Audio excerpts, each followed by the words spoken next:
We're here with Justin, CEO and co-founder of Modern Games, who are releasing Earthlings. How's it going? Going great. Yeah. And It's a little later in the day here than you, but yeah. yeah, I got a lovely lunchtime sun in the background, You do. a little bit later. Yeah.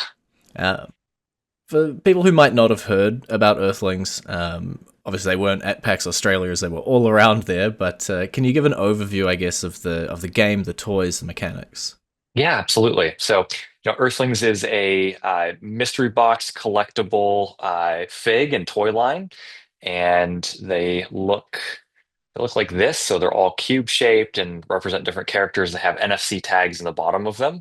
Scan those in using the NFC reader on your iPhone or Android phone, and then you can play the game across any iOS and Android device. Attach the character, get a procedurally generated unique version of that character added to your collection. And then the really cool thing is that these figs are tradable with other players. And so you can, kind of transact those trades through the game using the NFC scanning, and that expands your collection. And then all the characters are playable in game. They have different unique abilities and attacks, mutation trees, all of that sort of stuff. And then from a gameplay perspective, you're rebuilding Earth. The Earthling's home planet got destroyed when the moon crashed into it. You're exploring, expanding, battling moonlings, gathering resources, crafting, terraforming, kind of creating that world, making it your own as well. And I think that's what stood out to me was that trading mechanism that you talked about because I think to Skylanders as an example that I played a lot. There's a bunch of them in the house, Yeah. but they were, you'd buy the one figurine and then you'd put that on there, and that was the one version of the character you would play. And if you traded it away, you no longer had it. Yep. And so hearing this and the mutations, it keeps a log of who's had it, this lineage as well. So I guess can you deep dive into why you chose to do that and all of those? Yeah, when we started working on Earthlings nearly 4 years ago, it was all about creating the world's best trading platform and game for collectible toys. And everything about the Earthlings IP was built from the ground up. The narrative, story, lore, characters, the art style, everything kind of centers around the idea that we want players trading these figs with each other to expand their collection and to get all the benefits that come along with kind of having that chain of trades that's happened. And each player that's part of those lineages helping the other players kind of level their characters up as a result of trading and playing with those characters in games. Yeah, it was all about, we've all had trading cards, whether it's sports cards, Pokemon cards, Magic the Gathering, certain toys. And at the end of the day, like usually people who collect them, whether it's again Pokemon cards, you tend to kind of hold on to most of them. You'll trade here and there. We really wanted everybody to feel comfortable trading with other players all the time. And so we built, kind of built up the incentives to drive that and then broke down the disincentives. And lineages is a big part of that. And debuting at PAX Australia, it was a great reception. Saw them all over the place. But you, I guess, as a positive, you sold out on multiple days. So We how's did. that reception been from PAX? Yeah, I think we said this at PAX for anybody that was there. They would know this. We were on stage at the Q Hall, Friday, Saturday, and Sunday morning, talking about Earthlings. It was always our dream and plan to launch at PAX. I think when we originally envisioned it, I'd been to PAX in the US. I didn't even know there was a PAX Australia back then when we started all this. Um, but yeah, launching at PAX was just always what we wanted to do, and we managed to do that. The reception was incredible. People hanging out at the booth. Obviously trading with other players. Some folks spent nearly their entire PAX hanging out at the Earthlings booth, trading, collecting, unboxing. Playing the game. Kind of little community forums there that still exist today. Online. So the reception was incredible. I mean, we couldn't. We honestly, I didn't know to expect that we were going to sell out Saturday and Sunday, and have to go fetch more inventory from the warehouse to bring in for Sunday and sell out again. I think we couldn't have asked for a better reception. looking ahead, obviously it's in Australia at the moment. It's in a bunch of stores there, PAX Australia, but we're looking to global rollout Yes, 2026. that's right. Uh, How's that looking? Yeah, the next stop is New Zealand. So you probably will appreciate that. We had a number of folks over from New Zealand at PAX. We had made the game available through the app stores for New Zealand folks in anticipation of that. But the retail rollout is a little bit later. So the warehouse should have them by end of this month in New Zealand.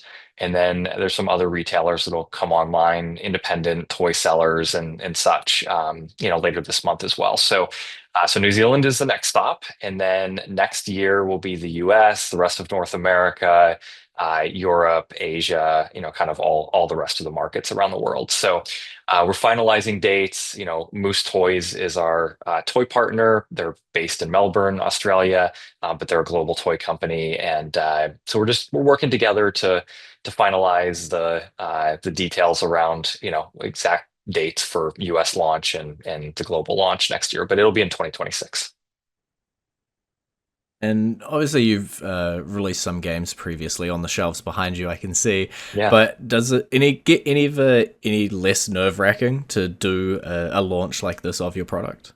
Oh my goodness. I mean, this for us, we're a small studio.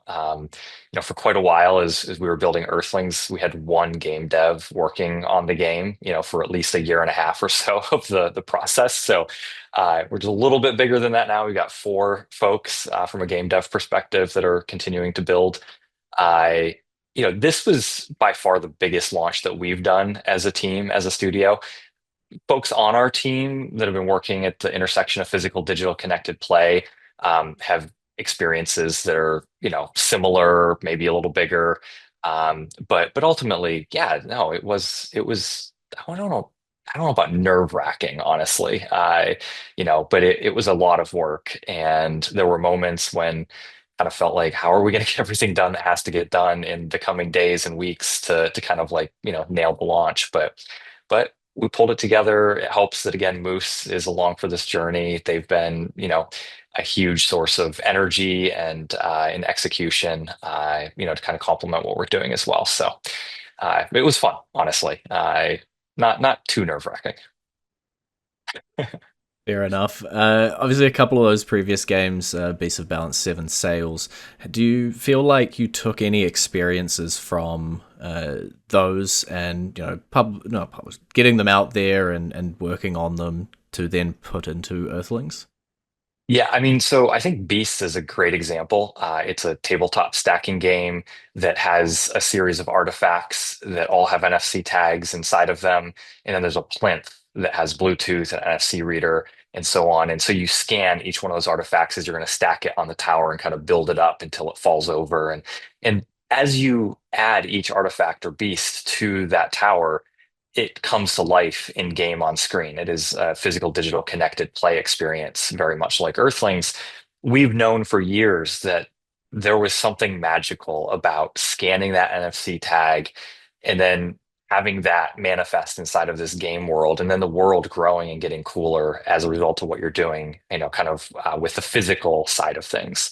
But Beasts is, a tabletop game, and it's a phenomenal tabletop game, but the audience for it was never going to be what we expect Earthlings will, right? Earthlings is very accessible from a price point perspective. The figs are $10 in Australia, so very affordable. So there's a big disparity there between the two. And then, a tabletop game is something that you kind of need to be at the table at home to do, whereas Earthlings is designed to be portable, mobile. The figs themselves come with lanyards, so you can hang them off of your wrist or your lanyard at PAX, or off your keychain, or they're meant to be carried with you so that when you encounter another player you can trade. So there were definitely things that we've taken from Beasts, especially that we knew were successful and really resonated from a gameplay perspective. But then there's a whole bunch that we're doing that's completely fresh and new for Earthlings as well. And then yourself, if you go back even further than that, you founded a couple companies.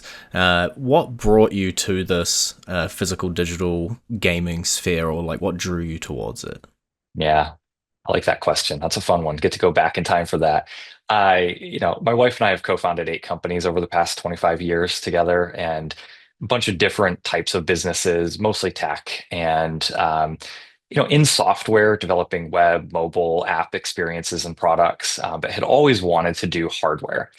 I back in 2017, really late 2016, the fidget spinner craze was just getting going, and we got involved in that with a company called Fidgetly, which we initially made analog fidget spinners, brought those to market in the US, scaled that up through retail channels like Best Buy and some others. And then we made a Bluetooth connected fidget spinner that had accelerometer, gyroscope, Hall effect sensors, some LEDs, and a couple of coin cell batteries to power it, which became a game controller through its kind of motion sensing capabilities for iOS and Android games, some of which we made and some of which third-party game studios made using our SDKs. And then we put those out in Best Buy, Target, and Brookstone nationwide in the US. And so it just kind of came down to the fact that there was this convergence of the fidget spinner form factor lent itself nicely to do something unique as an input device for a game, and the hardware piece of it was accessible enough to us that we felt that it was something that we could tackle without too much risk. It wasn't a it wasn't like a robotic, kind of product experience or something like that. And we built that. We designed and built that Fidgetly Control product in 4 months and had them in stores 6 months after starting, along with games that you could play with them. And so that's what got us sucked into it. And then from there, it was just what are all the other things we could do that are physical, digital, connected play, that allow people to kind of immerse themselves in the real world, but also kind of have this digital experience and video game experience that we all love as well. Bringing it back to Earthlings, there's a bunch of other stuff that's not the games or the figs. You got animated series, you got comics. What sort of inspired you to take that direction around the marketing of these characters? Yeah. It obviously helps us with marketing and making people aware of what's going on with Earthlings. When we founded Modern Games, there were other projects that we were planning to develop that weren't Earthlings. The Earthlings kind of came together a couple years into the journey, and it became the obvious thing that we should be working on, as the idea gelled. But from the beginning with Modern Games, it was all about telling stories, kind of creating worlds and characters that people are going to love, telling those stories across different mediums, wherever that person happened to want to meet that character and world. And so I was writing novels for one of those, and work on screenplays and games and connected products and stuff like that. And that just kind of carried over into Earthlings when we got started. And we just knew the world was vibrant and fun, and we wanted to tell the story of how the game came to be, how the Earthlings wound up in this position where their world had been destroyed by the moon when it crashed into it, and the moonlings unintentionally kind of caused that destruction. And yeah, it was a natural way to kind of build the world and tell the stories and help people fall in love with the characters, more than it was like a marketing mechanic. So for us, it was really just about the passion of bringing these characters in this world to life in the ways that we wanted to. But yeah, we have animated series on YouTube. YouTube Kids is actually going to feature that on the home screen, starting tomorrow for the next 2 weeks. So that should be pretty cool. And then I got graphic novels and game and toys and all of it. You talked about like trying to connect to the characters and to build this around them. Is there a specific? I know you've got a bunch of figs on your desk. Is there a specific character that you have as like this one's my favorite that you hold above the rest? Yeah, I'm in love with so many of them. Obviously they're all kind of our babies, if you will. But I Pick your think favorite child. Lenny has always been the hero. So Lennosaur is the species. Lenny is a specific character of that species that, he is literally the hero in the animated series. And he's just good natured. He has a good heart, and he's adventurous, and he kind of comes to the rescue of the Earthlings in their moment of need. And so Yeah, I love Lenny. I think as a second favorite, it's got to be Drazzle or Midnight. Midnight is again the specific character in the animated series, but our daughter, who is now 7, has a dragon, and she named him Midnight. I don't know what happened with my camera. Sorry about that. She named him Midnight, and we kind of we modeled this this Earthling character off of that. So obviously that one's special as well. Nice. And you mentioned it had been in development for 4 years. Is there any like particularly fun memory or just fun times you had during the development that you can recall and retell? Oh my goodness. So many. Like I think I've said to so many people over the years that having built companies in different markets and verticals, again, a lot of like software tech and mobile apps and things like that. We've been in this physical digital connected gaming space since 2017. Um, I don't ever want to do anything other than this, right? It's just this is the most fun that I've ever had building anything. And in a way, like as an entrepreneur, you always want to bring the thing you're building to market as quickly as you can so that people can experience it, so that you can get a read on whether people even care about it. Because spending 4 years working on something on the chance that maybe people will like it, maybe they won't, is a long time. It's a big commitment. But I honestly, I don't think I would have wanted to change anything about the way that we did it and the length of time it took us to do it, because it has been just a blast building all along. So our daughters, who are again 7 and 11 now, have followed along this journey from the time they were what, 3 and 6 or 7. And they've gotten to see it come to life. They've followed along, as the scripts were being written for the animated series and the animatics were being developed, and all of that. And I think it's just been so much fun to share that experience as a family. As we've built this, and others on the team have had very similar experiences with their families. They have young children as well, and um, yeah, man, it's been a blast the whole way through. So. Yeah, and I guess bringing it back to the game itself, once you've scanned in your figure, is there a particular like activity or something that you, or like a feature that you enjoy that's maybe not the trading mechanism, something that you can do, just yourself in your phone? Yeah, absolutely. And this is specific to the figs themselves or Just just the the figs, the game? game, whatever you want. Yeah, yeah. I mean, I fidget with these things nonstop.